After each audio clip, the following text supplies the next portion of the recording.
Igual en este caso vamos a cargar nuestro paquete tidyverse, mlr, que es el paquete que acabamos de usar, y el ml bench para sacar la data. Levantamos la data, le podemos dar un vistazo y en resumen, esto ya lo vimos en el ejemplo anterior, podemos ver los nulos que hay. Esto también es un tema gráfico que lo voy a pasar porque ya lo hicimos. Y ahora sí vamos a comenzar con la aplicación del MLR. Acuérdense que acá tenemos básicamente un objeto tarea donde le decimos qué es lo que queremos hacer, qué tipo de problema. Es un problema de clasificación donde vamos a usar la data votos de F y lo que queremos hacer es predecir la clase. Acuérdense, objeto tarea, le decimos qué tipo de problema es, qué data vamos a usar y qué columna queremos predecir. Y lo grabamos en un objeto de tareas. Creamos el aprendiz, que básicamente es indicarle qué tipo de modelo vamos a usar y los parámetros si es que aplican. En este caso este modelo no tiene parámetros, así que solamente le decimos créame un aprendiz y el modelo que vamos a usar es este classif.naivebase. ¿Ok?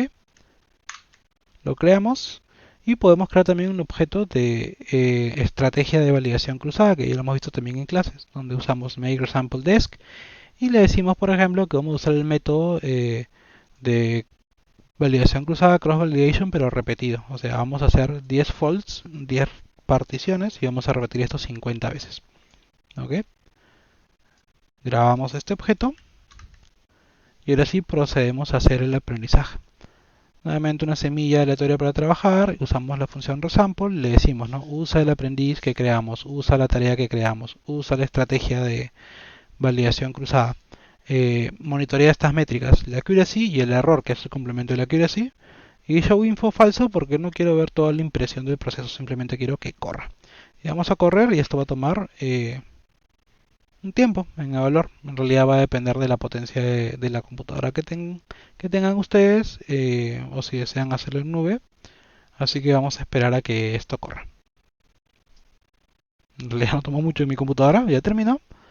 Y podemos empezar a ver, por ejemplo, las medidas. En este caso, el modelo corrió con un accuracy de 90%. Acuérdense que haciéndolo sin validación cruzada llegamos a 88. Acá estamos llegando a un 90%, que es mejor. Podemos generar directamente la matriz de confusión.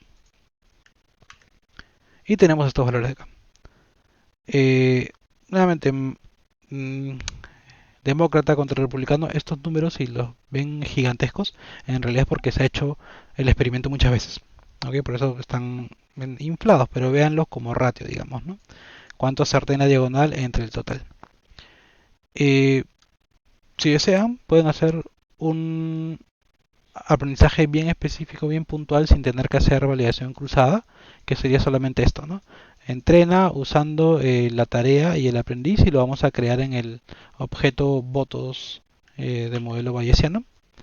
Y también, igual que en el caso anterior, podemos predecir a un político. Creamos al político y hacemos la predicción. Y nos devuelve como resultado también que es un demócrata. Es la misma idea en esta última parte porque ya tuvimos el modelo creado. Simplemente para que vean otra forma de hacerlo. Como veían también en otros ejemplos, siempre este MLR es muy útil porque puedes hacer ordenado la tarea, el aprendiz, y en este caso simplemente hay que llamar al modelo con esta expresión de acá.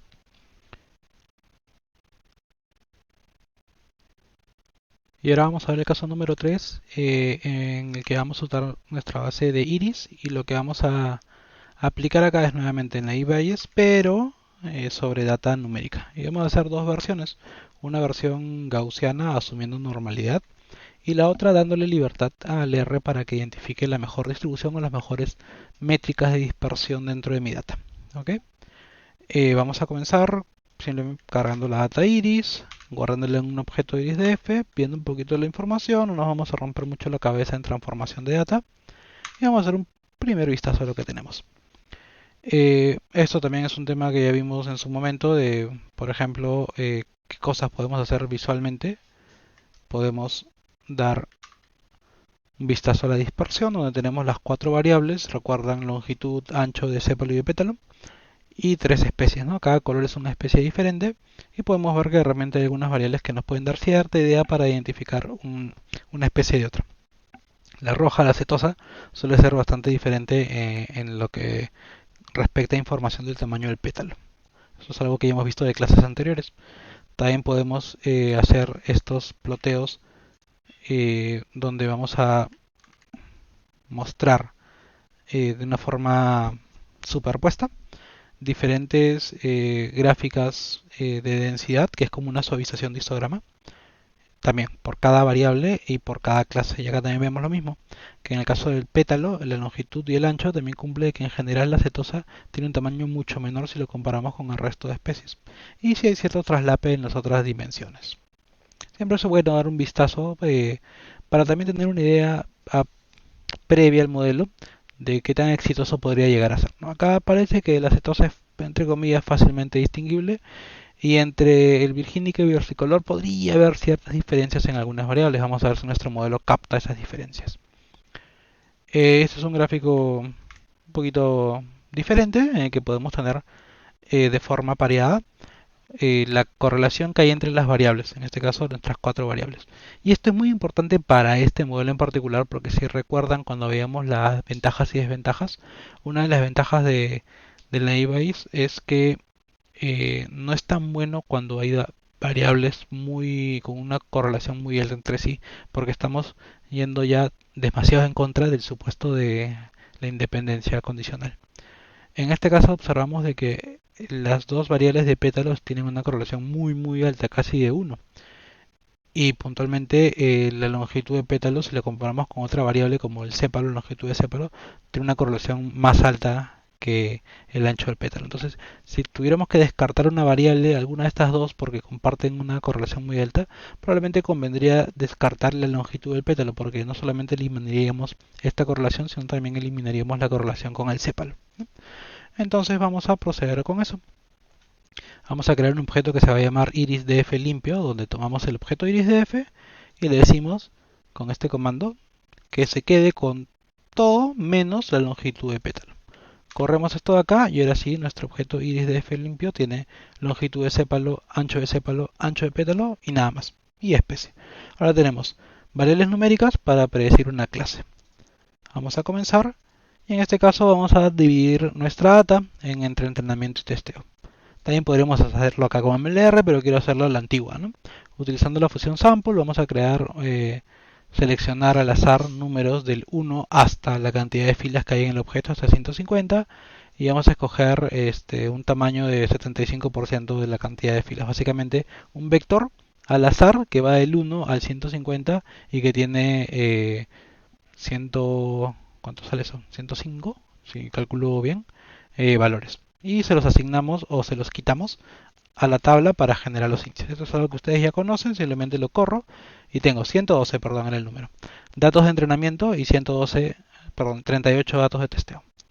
Y ahora sí vamos a hacer nuestro primer modelo. El primer modelo vamos a hacerlo gaussiano, o sea, vamos a asumir que la data es normal. Usamos la fórmula o la expresión que ya conocíamos, Naive-Bayes, acá la expresión, vamos a usar la data de entrenamiento, donde queremos predecir la columna especie, y como variable independiente va a ser el resto de columnas. Y acá en useKernel le ponemos falso, para que el kernel no haga ningún cálculo especial, sino que asuma lo que se asume por defecto en estos casos, que es que las variables son normales. ¿Ok? Si esto lo dejamos en falso, va a asumir por defecto que toda la variable que sea numérica es una normal. Si corremos esto y vemos lo que hay detrás del modelo, lo que nos dice es la fórmula que usó, no hay ningún ajuste específico de Laplace porque no estamos hablando de categorías, las probabilidades a priori, y acá usó una fórmula gaussiana. ¿Ok? Asumió que las variables son normales, es más, calcula la media y desviación estándar de cada una de las variables y abierto por cada una, perdón, de cada una de las especies, abierto por cada una de las variables. Longitud de sépalo gaussiana, ancho de sépalo gaussiano y ancho de pétalo gaussiano, ¿no? Que es como un resumen, como el ejemplo que hicimos en la presentación.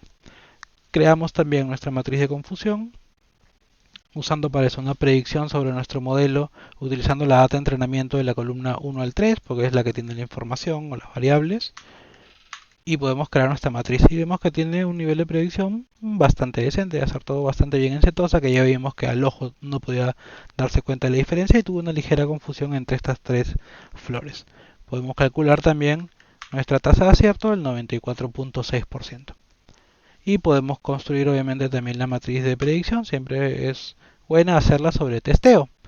Y sobre testeo tenemos 94.74, bastante parecido, por lo tanto es un modelo bueno que tiene un nivel de acierto de casi 95%, 94.74. Y podemos hacer también una predicción específica, en este caso dos flores, una con medida 6, 3 y 1.9 y la otra con medida 6, 1 y 2.1, que también lo vimos en el ejemplo de la clase anterior. Y le podemos decir que nos prediga, y en este caso dice que las dos son virgínicas, por ejemplo. También podemos hacer lo mismo, pero ya no forzando a que asuma que la data es normal, sino en este caso useKernel le ponemos verdadero. Le doy libertad a que trabaje sin tener que restringirse a asumir que la data es normal. Es un modelo tipo kernel, que también lo vimos como una de las variaciones del Bayes naïf. Vamos a correr nuestro modelo y acá observamos las variables ya no nos sale gaussianas con medias de desviación estándar, sino nos dice esta es una variable a la que le he hecho bueno, el modelo, esta es una variable a la que le he hecho un ajuste de densidad y tiene este cuartil, esta mediana, este máximo, este mínimo, información estadística de la variable. Cuando es setosa, cuando es versicolor, cuando es virgínica. Lo mismo para la otra variable de ancho de sépalo, ancho de pétalo, etcétera, etcétera. Es información estadística de cuartiles, de medianas, de mínimo y máximo, que de repente puede ser más rica incluso que asumir simplemente que es una normal. ¿Ok? Y vamos a decirle que nos haga las predicciones y que nos bote la tasa de acierto. Tasa de acierto en 96% de entrenamiento, y podemos pedirle también tasa de acierto en testeo que llega a ser 97%. Vean en este caso, si no lo restringimos a asumir que es normal, pasa de un 94.7 a un 97%. Esa flexibilidad le da mayor poder predictivo al modelo, porque ya no está forzando a una única variable, sino nadie me asegura que mi data es normal. Si ustedes regresan a los ploteos o aplican los ploteos, la data no necesariamente es normal, así que de repente este supuesto se cae un poco. Y podemos correr también la predicción y nos dice también virgínica, virgínica, por ejemplo. Si ustedes regresan a la parte de ploteo, eh, a esta parte de acá, perdón, a esta parte de acá, no todas las variables son normales. Vean, las que tienen que ver con tamaño de pétalo no es tan normal, la longitud de sépalo no es tan normal. Así que asumir normalidad puede ser decente hasta cierto punto para las primeras dos variables, pero para la tercera que sobrevivió acá no es tan cierto, porque se dan cuenta la cola o es bimodal, ¿no? Tiene dos jorobitas. Por eso es que la versión del modelo en la que no asumimos normalidad, sino que le damos libertad para que estime la mejor distribución con los datos, en este caso tiene una mejor performance. Pero bueno, es una forma de hacer en este caso predicciones utilizando el modelo Naive Bayes para variables numéricas. Revisen más a detalle, prueben de repente otro tipo de separación entre proporciones, o sea, en lugar de 75% de repente prueben otra proporción y jueguen para ver qué es lo que van obteniendo. De repente ahora ya no quiten longitud de pétalo, sino quiten ancho de pétalo o al revés, o mantengan las dos, o quiten las dos y solamente trabajen luego con sépalo. Prueben, jueguen con las variables que van a tomar para ver a qué versión del modelo elegirían finalmente. Y con esto damos por finalizados los ejemplos de la aplicación de este clasificador, que como les decía en clase, no es que sea malo ni bueno, es útil siempre y cuando se respeten los supuestos, pero sí tiene una ventaja que es bien fácil de implementar y fácil incluso de hacer hasta a mano si desean correrlo ustedes. ¿Ok? Con esto ya damos por terminada entonces la sesión del día de hoy. Muchas gracias a todos.